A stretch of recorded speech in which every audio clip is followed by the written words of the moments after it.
Kelas 12 SMA Metodis 5, kita ketemu kembali dalam topik statistika. Jika pada pertemuan sebelumnya kita belajar statistika 5 serangkai hingga kita bisa mengamati sebuah data apakah normal, apakah di dalam data ada data pencilan, ketika kita mengetahuinya dari batasnya ada pada pagar dalam, pagar luarkah, atau di luar batas itukah? Nah, kali ini kita masih belajar tentang hal tersebut, cuma kita masuk ke diagram kotak garis. Ini sebenarnya tetap dibilang statistika 5 serangkai, karena statistik 5 serangkai yang kita pelajari sebelumnya kita buat, tetapi dalam bentuk yang berbeda. Saya minta nanti kamu mengikuti pola gambarnya, diagramnya, tidak asal dibuat, karena itu adalah diagram kotak yang resmi, yang dikeluarkan di dalam ilmu statistika dan tidak boleh asal dibuat. Jadi waktu mengerjakan soal kemarin di statistik 5 serangkai, malah ada di antara kamu tidak membuat kotaknya itu, letaknya itu. Nah, tidak boleh. Jadi kamu mesti mengikuti seperti yang saya buat. Karena nanti setiap orang awam pun akan membacanya sama semua. Oke, nah sekarang kita akan masuk ke diagram kotak garis. Perhatikan data berikut. Ini adalah sebuah data. Kita hitung dulu berapa buah data. 1, 2, 3, 4, 5, 6, 7, 8. 8 kali 2, 16. Kurang 1, 15. Ada 15 buah data. Tetap langkahnya sama seperti waktu kita mencari statistik 5 serangkai. Kita buat dulu sebentar statistik peringkatnya. Statistik peringkat maksudnya kita urutkan data dari yang terkecil ke terbesar. Saya urutkan ya. Nah, ini statistik peringkatnya sudah saya urutkan dari terkecil yang terbesar. Nah, kemudian kita lihat dulu data minimumnya. Data minimum, data ekstrimnya ya, minimum adalah 20. Kemudian data maksimum paling tingginya adalah 94. Oke. Kemudian kita cari dulu Q2. Q2 atau mediannya. Q2 sama dengan, ini kan banyak data 15 tadi ya, 15. 15 tambah 1, 16. Bagi 2, 8. Data ke-8 lah mediannya. Karena ganjilnya banyak data, kecuali genap tadi berarti di antara. Data ke-8, 1, 2, 3, 4, 5, 6, 7, 8. Ini Q2-nya. Oke. Q2 adalah 54. Nah, kita cari Q1. Q1 adalah nilai tengah pada sisa datanya. Oke. 1, 2, 3, 4, 5, 6, 7. Ada 7 buah data ya. Oke, 7 tambah 1, 8. 8 dibagi 2, 4. Data keempat, 1, 2, 3, 4. Ini Q1. Q1 50. Q3 kita cari. Di kanan kan tetap ada 7 juga. 1, 2, 3, 4, 5, 6, 7. 7 tambah 1, 8. 8 bagi 2, 4. 1, 2, 3, 4. 68. Ini Q3-nya. Nah, kemudian kita akan letakkan data ini di diagram kotak dengan teknik seperti berikut. Kita buat garis bilangan dulu dengan skala yang benar ya. Kita buat skalanya, saya buat garis bilangannya dulu ya.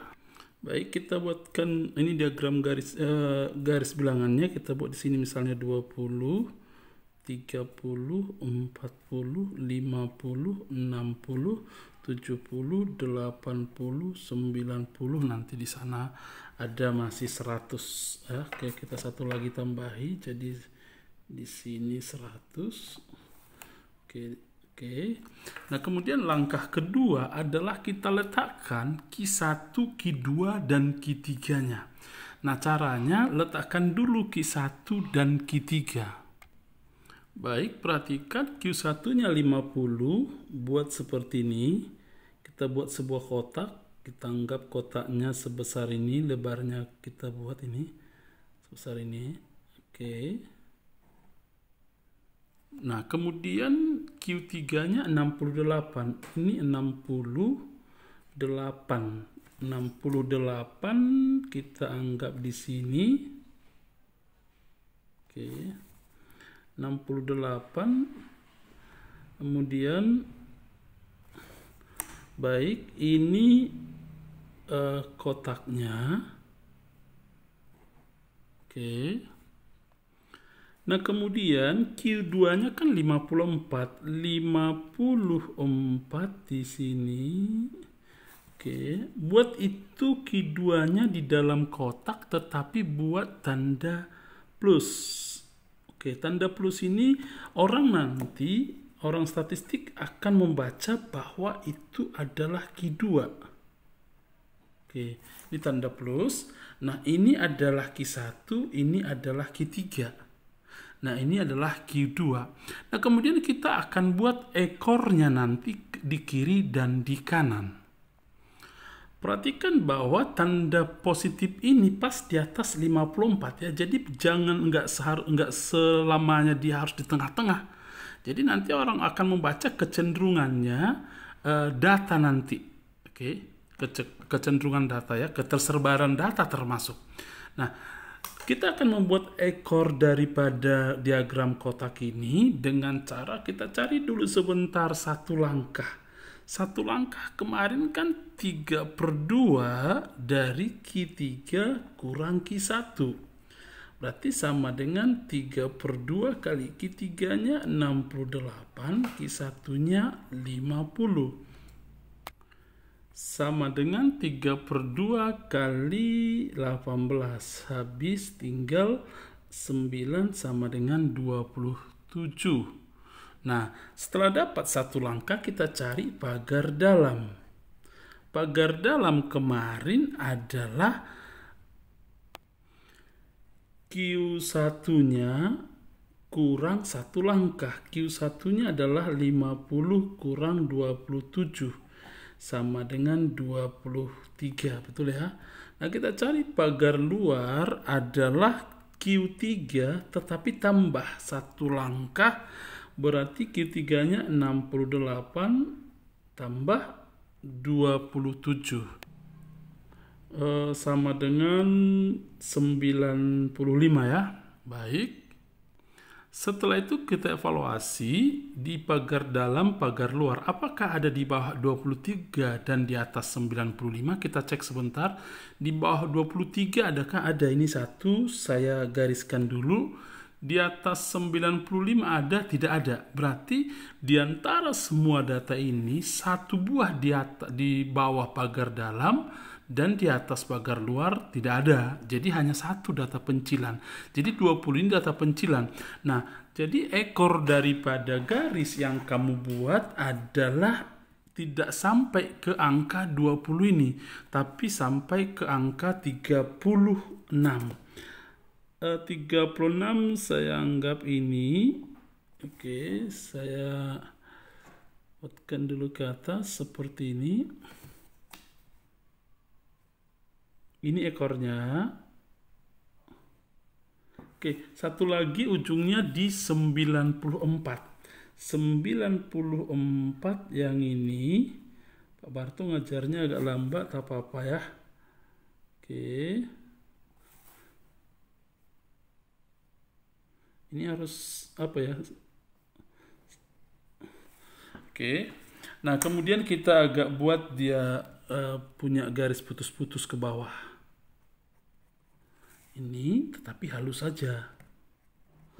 Nah, ini pun sebenarnya boleh kamu buat putus-putus ke bawah supaya menunjuk lebih tepat ke angka berapa. Oke, ini juga. Oke, seperti ini. Inilah diagram kotak garis dari data kita. Oke, apa maksudnya ini? Nah, perlu kamu ketahui sekali lagi, diagram kotak garis adalah diagram yang terdiri dari sebuah kotak seperti ini yang memiliki ekor ke kiri dan ke kanan. Tetapi ingat, perhatikan, gambar yang saya buat sudah sangat tepat dengan data ini. Nah, ekor ke kiri dan ke kanan perhatikan beda panjangnya. Nah, letak kuartil kedua pun beda, bukan di tengah-tengah. Jadi nanti kita pahami apa maksudnya ini, kenapa tidak di tengah-tengah, ya. Ujung kotak sebelah kiri menggambarkan, ini ujung kotak, ini kotak ya. Ujung kotak sebelah kiri menggambarkan Q1. Ujung kotak sebelah kanan menggambarkan Q3. Jadi bukan 70 Q3 di sini ya. Nah, kemudian panjang kotak ini panjangnya, ini lebarnya ya. Panjang kotak ini adalah hamparan. Hamparan kan Q3 kurang Q1. Nah, ekor persegi panjang ini kan persegi panjang. Ekor persegi panjang ini ekornya ke kiri dan ke kanan. Ini meliputi data-data yang normal, bukan pencilan. Di luar ini nanti akan kita sebut sebagai pencilan. Nah, kemudian pencilan terletak di luar ekor. Pencilan tadi berapa? 20 yang ini. Nanti kamu harus buat di sini tanda bintang. Di atas angka 20 ini, kamu buat dia tanda bintang seperti ini. Ya. Nah, itu nanti ketika orang awam melihat tanda bintang, itu orang melihat akan apa? Kesimpulannya, angka 20 adalah data pencilan. Nah, kemudian hanya melihat diagram kotak garis ini, orang akan paham begini. Hanya angka 20 yang bertanda bintang. Seandainya ada lagi misalnya 21 tadi datanya, itu kan di bawah pagar dalam juga. Misalnya 21, kamu buat di atas 21 itu bintang lagi. Nah, tetap orang akan membaca ini, data terkecil adalah 20, data terbesar 94. Nah, kemudian kuartil 1 orang akan membaca 50, kemudian kuartil 3, kalaupun tidak dibuat di sini angka 68, orang akan sudah bisa memperkirakan sepertinya mendekati 70. Nah, kemudian kalau kamu perhatikan diagram kotak garis ini, sebaran datanya, ketersebaran ya, umumnya sebagian besar data itu cenderung kemana? Kamu lihat, cenderung ke kanan ya. Oke, lebih banyak dia ke kanan, cenderung ke kanan. Nah, kemudian apalagi yang bisa kita baca dari diagram kotak garis ini?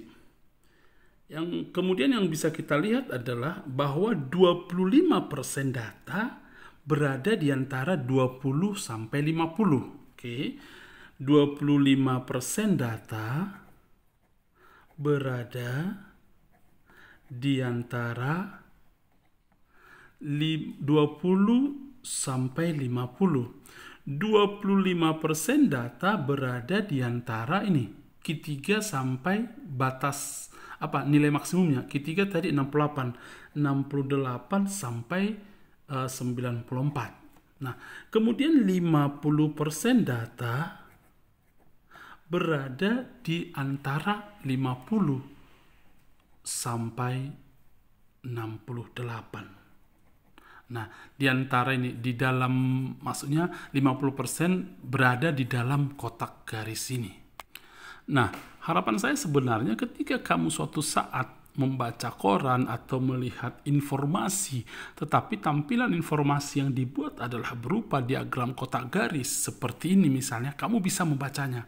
Oh, ternyata Q1-nya 50, 68-nya misalnya Q3, kemudian hamparannya adalah Q3 kurang Q1 ini. Oh, ada ternyata data pencilan. Nah, dan berbagai informasi yang bisa kamu dapat di sana. Oke. Nah, hari ini kamu akan membuat diagram kotak garis. Ada 3 soal yang saya kasih untukmu. Saya minta kamu mempelajarinya dan kemudian menyimpulkan tentang diagram kotak garis yang kamu buat. Nah, selamat belajar, selamat berlatih. Tuhan memberkati.